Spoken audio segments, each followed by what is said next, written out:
much. I appreciate the encouragement. It's a great day today. I'm really proud to be here in front of so many distinguished students.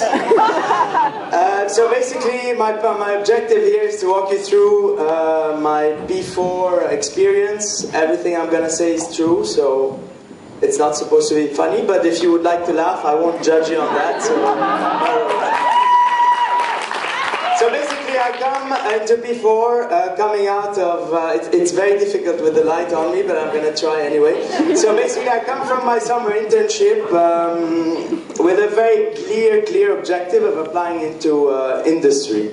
But then I get some invitations to dinners in Barbizone from McKinsey, Bain, BCG, other firms, other consulting firms. I was really proud. I mean, I got an invitation I couldn't refuse such an invitation. So, of course, I accept the invitation and I go. And I even play the game.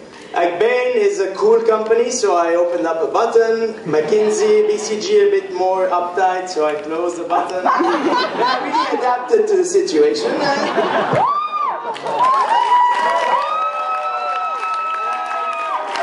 And so after the dinners, obviously things went well. I mean, I was very happy. And then the sunk cost fallacy kicked in. So basically, okay, I spent 3 hours in each of these firms. I'm at least going to send my CVs. So I sent my CVs, and I mean, so far so good. I just sent CVs, nothing done. And then I get the interview invite. I was at home, I remember. McKinsey sends me an interview invite. I was extremely proud. Like, I really came out, put the best gel on my hair, the best shirt, coming on campus, thinking that I was the man. And so I arrive on campus, and I start telling a few people, like, very discreetly, you know, I got invited to an interview to McKinsey, etc. And what happens? Actually, all campus was invited to it.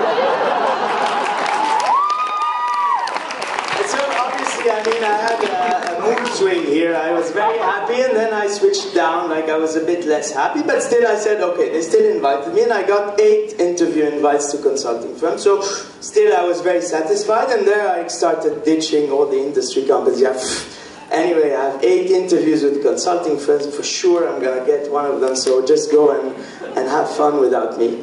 And so comes the, yeah, and so also I missed, sorry, I forgot this point, I missed some deadlines, industry deadlines, so I missed them, I skipped them, and then comes the interview time. I come into the first interview.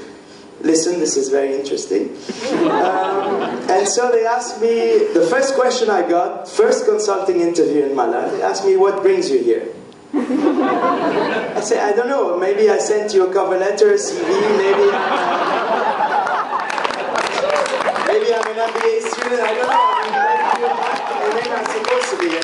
So I get there, everything is doing fine, and I say, okay, I had prepared why consulting, why this, why that, but I hadn't prepared this one. But anyway, I think I managed to get out of that, until he squeezed me with another question. He says, let's move on to the case. I said, yeah, let's move on to the case. And so he brings the case up, and he tells me, okay, so, Samy, how much time would it take to evacuate all the cars from Paris?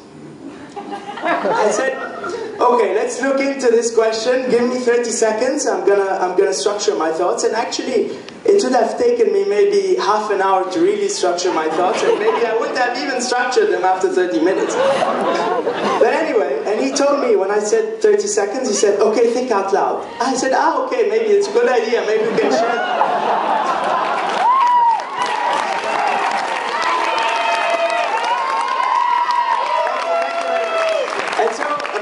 I had nothing in my mind going, especially the first 10 seconds. I just went through the what brings you here. Now I had to look into the cars in Paris. I didn't even know how many cars there were. But anyway, I started saying like blank, nothing's going on in my mind, nothing's going on. Ah, yeah, let me maybe think about how many cars there are in Paris. Anyway, that interview didn't go well, but I mean, I suppose you understand why. And anyway, I come into the Roland Berger interview. That's even fancier. They asked me like, okay, so if Roland Berger was an animal, what would it be? This is a true story.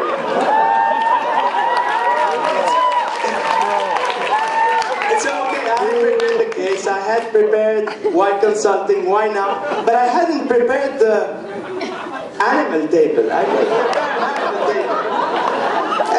anyway, I started saying maybe it's a panther because it's agile. And then he said, yeah, but what about BCG? I said, okay, forget it, I'm out.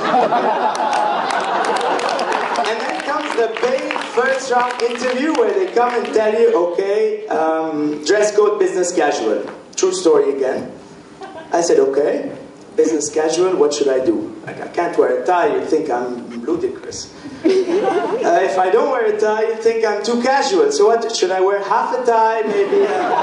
What should I do? So instead of spending time working on the case, I was working on the dress code.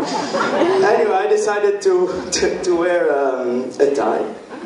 You're interested? Anyway, after the interviews, first round interviews, everything went well. I got 3 second rounds. I was very, very proud of that. I mean, I was pretty successful. And then, of course, I got even more powerful with industry companies. I started dinging them even more. Like, industry, come on. And so, even CareerLink, I said, should I remove my CV from CareerLink? Maybe it's a good idea. I mean, I don't need CareerLink anymore. Anyway, so I come to the second round interviews. And there, second round interviews, I mean, same interview questions, same bullshit, whatever. And I had a very interesting story with a urinal at Roland Berger in Brussels. It's a funny story. Maybe I'll share it if you would like to laugh. Please go ahead. Yeah. Okay, so what happened was that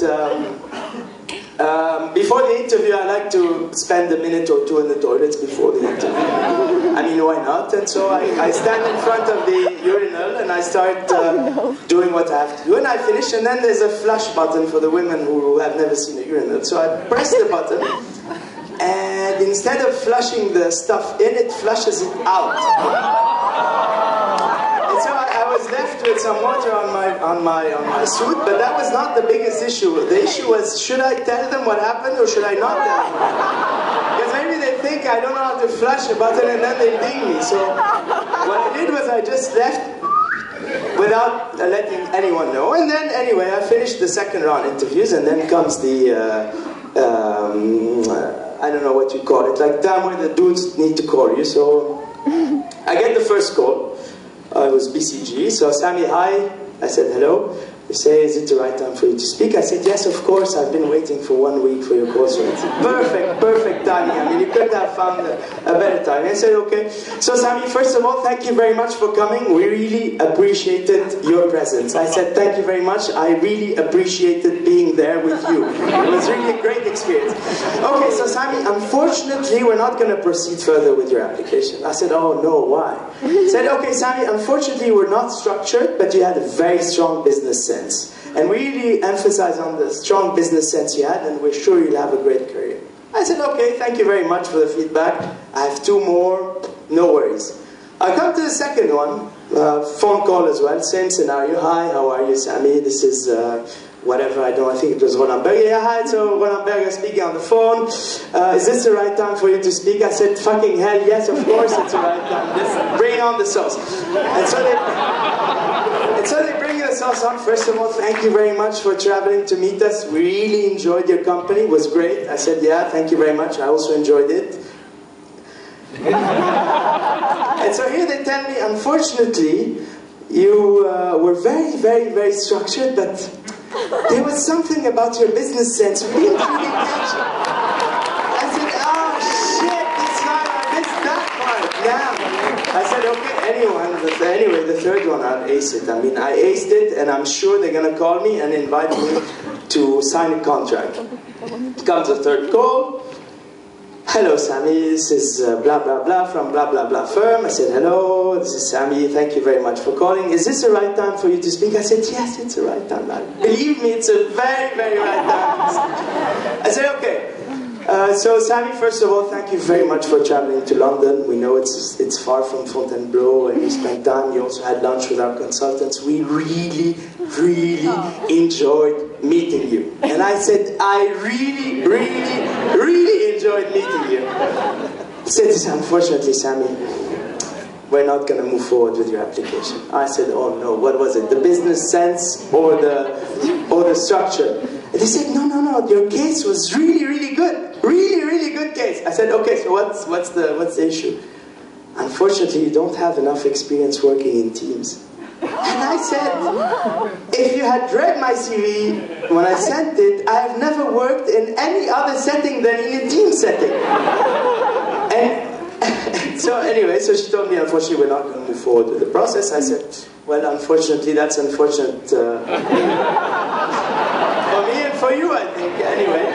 So anyway, I didn't prepare a conclusion for the sketch because I couldn't find one that would be up to the standards of such a distinguished audience. But I would like to thank you for everything, and God bless INSEAD.